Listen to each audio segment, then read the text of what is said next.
Subscribe to our channel for more videos. Hi kids, welcome back to SySy Toys. Let's read The Little Mermaid.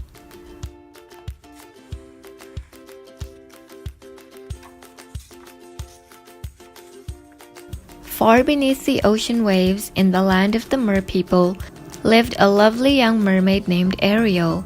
Her home was an undersea palace. Although it was quite magnificent, she hardly even spent time there. She preferred to go exploring with her little friend Flounder the fish. Ariel loved to collect objects from the world above the sea. She and Flounder would swim in and out of sunken ships, picking up whatever caught the little mermaid's fancy. Ariel's father, King Triton, ruled the undersea kingdom. He was very proud of Ariel's many gifts, especially her beautiful singing voice. He had arranged to give a special concert to show his daughter's wonderful talent to all the merfolk. Ariel's sister sang to begin the concert. Then they sang a special song to introduce Ariel, but Ariel wasn't there. Triton was not pleased. How could Ariel have forgotten to show up for her own debut?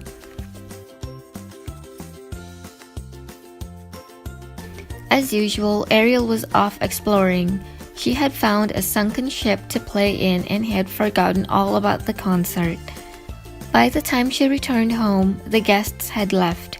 Triton was so angry that he ordered Sebastian, a crab who was his court composer, to follow Ariel and keep her out of trouble. Later that day, Ariel slipped away again, with Sebastian following close behind.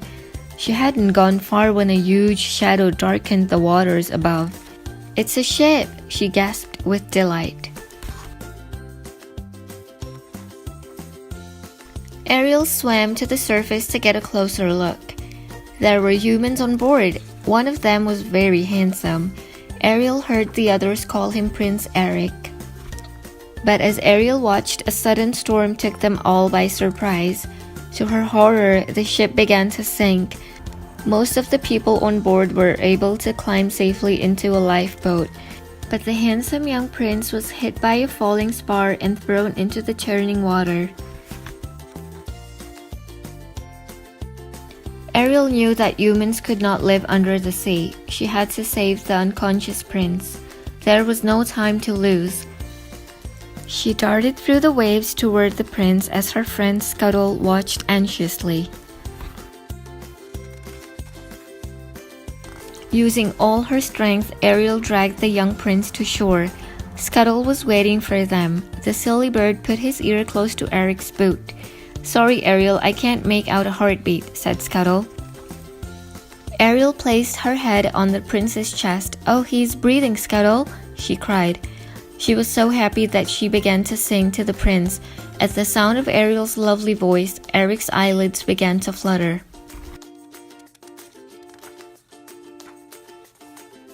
"He's going to be all right," Ariel said gratefully. "Now I'd better get back before Father finds out I've left." When the prince opened his eyes, all he saw was the faithful dog, Max, running toward him. Ariel returned home, but she couldn't forget the human prince. As she sat thinking about him, two evil eels named Flotsam and Jetsam watched her with their cunning eyes. "Come with us," they coaxed sweetly. "We know someone who can help you." Ariel followed the slippery eels. Before she knew it, she was inside the deep dark cave of Ursula, the sea witch.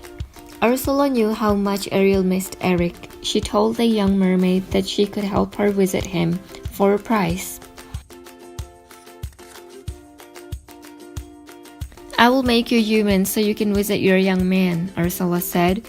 "But you must get him to fall in love and kiss you before the sun sets on the third day.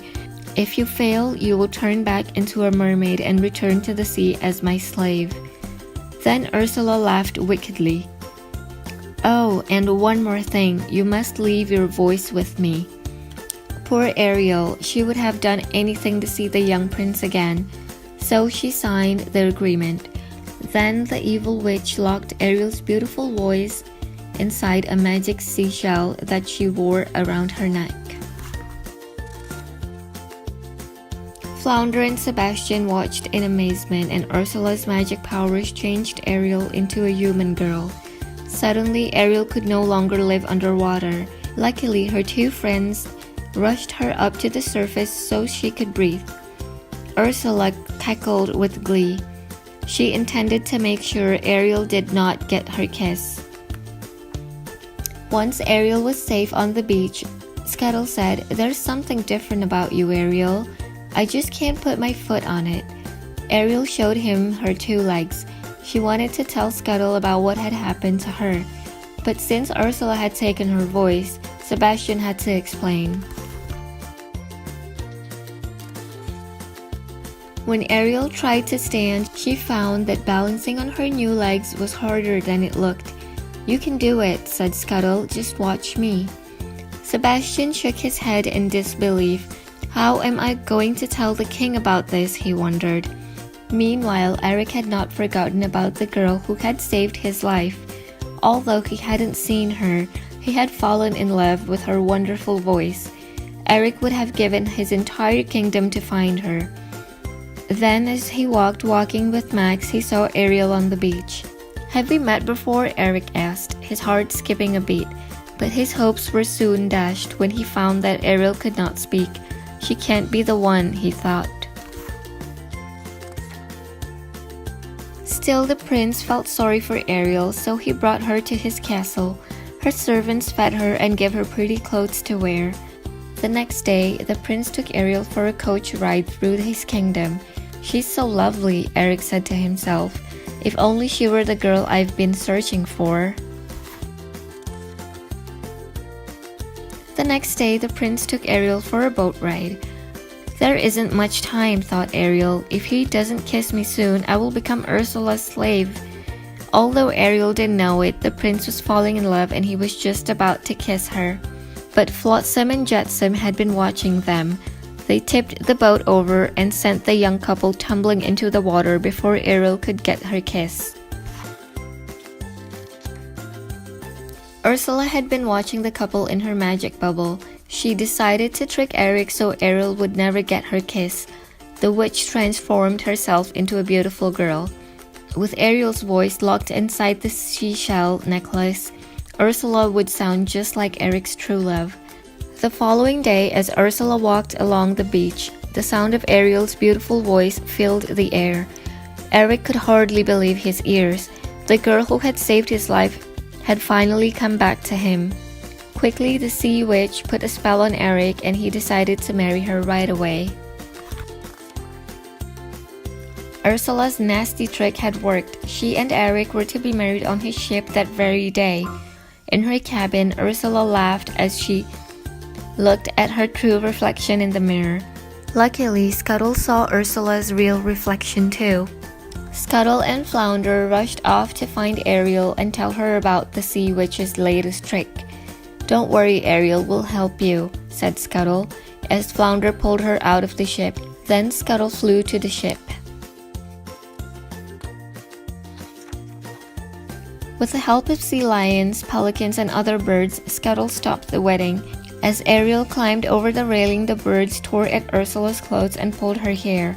The seashell fell from Ursula's neck. When it broke, Ariel's voice returned to her instantly. Ariel called out to warn the prince.